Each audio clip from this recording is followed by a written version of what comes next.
After having seen the place where David fought Goliath, we drive down from the valley of Elah to the Philistine city of Gath, a hometown of Goliath and 4 other giants. So we are driving to the ancient city of Gath, which is believed to be a city where giants once lived. This excavation site, es-Safi, which is identified as the biblical city of Gath, had been under continual excavations for more than 20 years. But this site did not bring much public interest until the recent phenomenal discovery. Those are giant rocks. They have not shown this in excavation pictures. This is incredible. Wow. And look how huge it is. Look how high it is. Archaeologists uncovered remains of what seems to be monumental structures, fortification walls, and building blocks that are twice larger than the regular size. It's just not something you expect to see from that time of a village.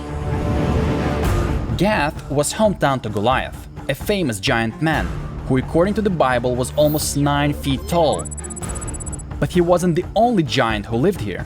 According to the Bible, there were 4 other giants who resided in Gath. Looks like there's a giant one under the covering. Yeah, look at those. Moreover, this place is also known to be where David pretended to be a madman, scratching the entrance gates to the city when he came to seek refuge from King Saul. Now we can mentally picture David being here, going over the gate, scratching it, so they would not kill him. Unbelievable. So join us on this adventure as we explore the city gate where David could have once stood and see the large building blocks that could paint a better picture of the famous giants who once lived here at the ancient city of Gath.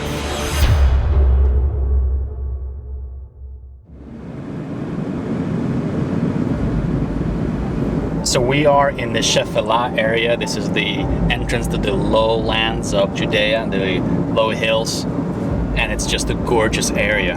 Give us a little context of what they were all fighting about. Not just, Philistine and Israelites, but this beautiful land.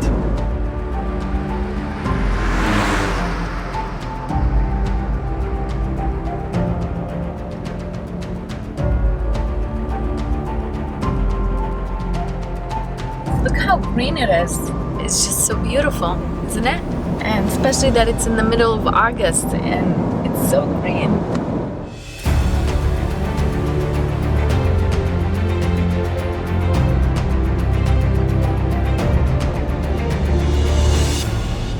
Okay, so this is the end of the forest area, and now I see the hill. This is the Gath. This is the Mound of Gath. This is it. Wow. Wow, it's right in front of us.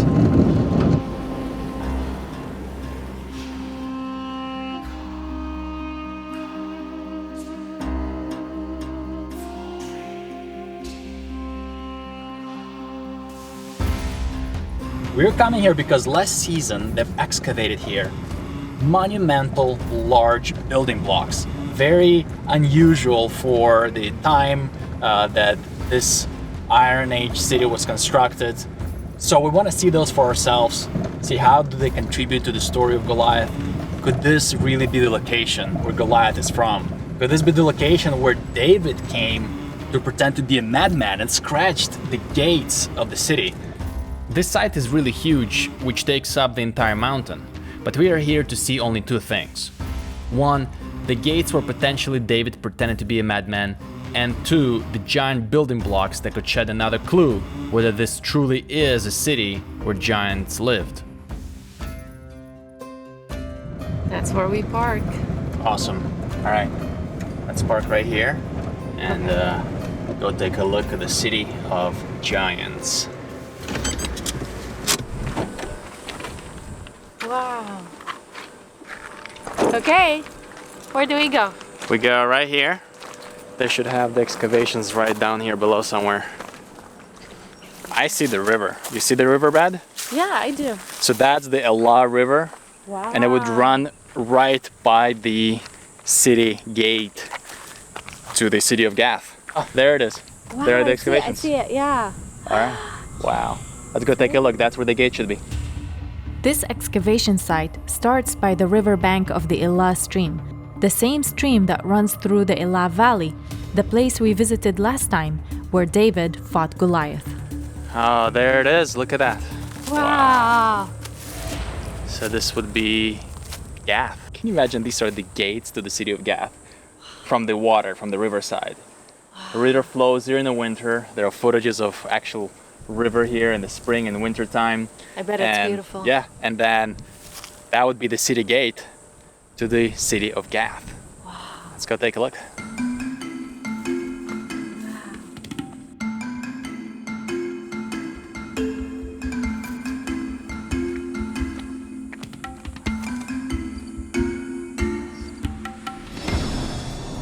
Wow, this place is so significant. Think about it. 1 Samuel 21 mentions it when David was seeking refuge. He was running away from Saul and he comes to Gath, and the king of Gath sees David, and king's servant looks at David and says, "Isn't this the guy of whom it's said that Saul slain his thousands and David his tens of thousands?"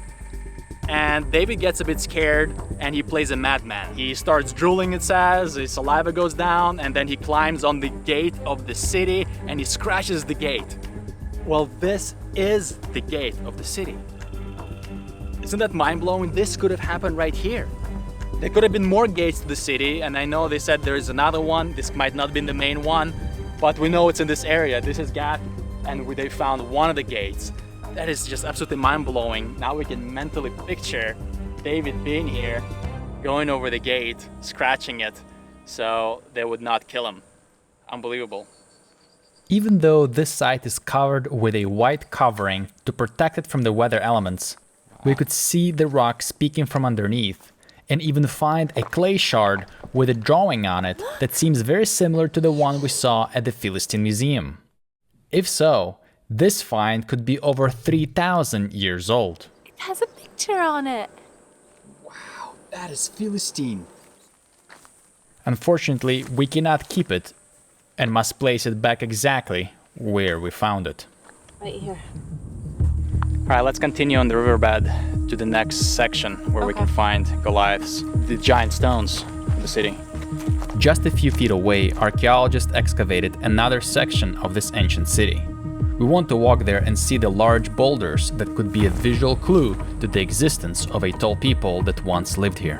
Wow, look how green it is, babe. Yeah, it is, right? So green down here. Wow, so like the water runs here in the spring and in the winter time.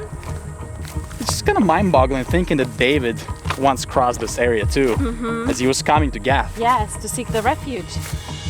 Wow, babe, look. Whoa! Look how big, my goodness. Wow! Aren't these impressive? Oh my gosh, I did not expect to see anything like that. Those are giant rocks. They have not shown this in the excavation pictures. This is incredible. Look, this one even looked chiseled.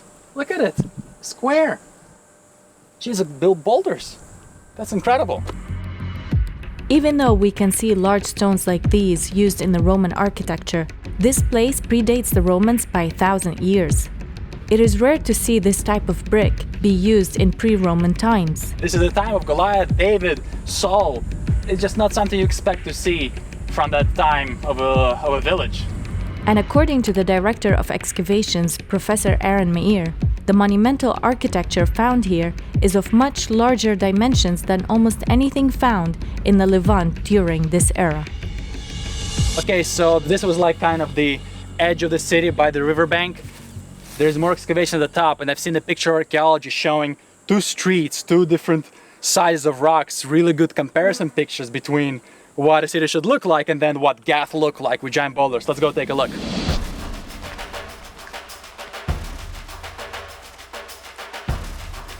All right, be careful.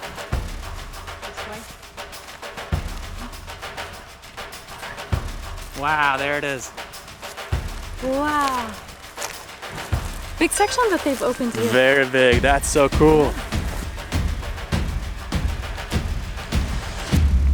Wow.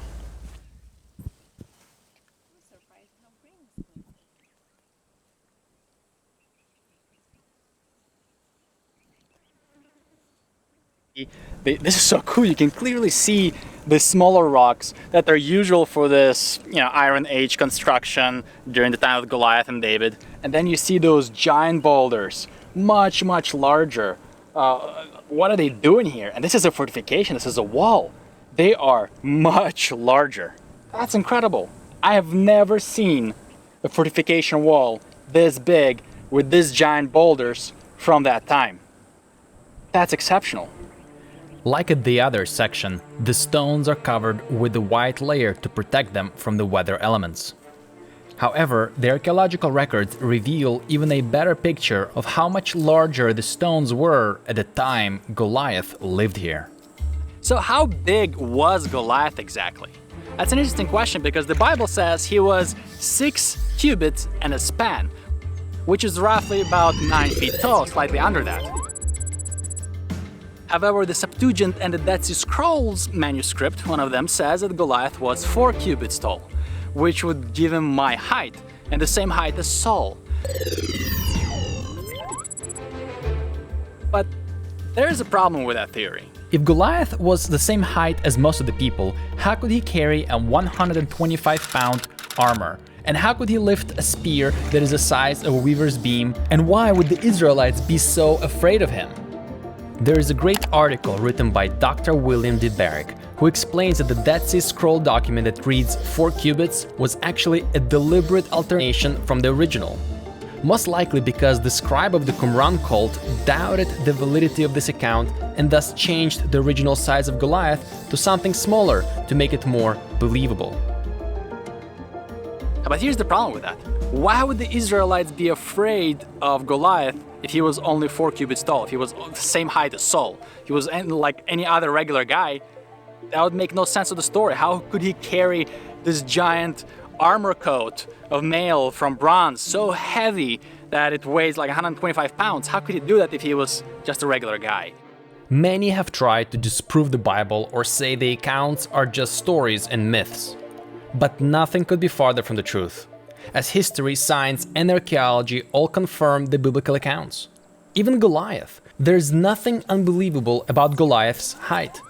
Because even today we have people who are exceptionally tall. If you Google the tallest man in the world, you'll find out that his height is like 8 feet and 11 inches.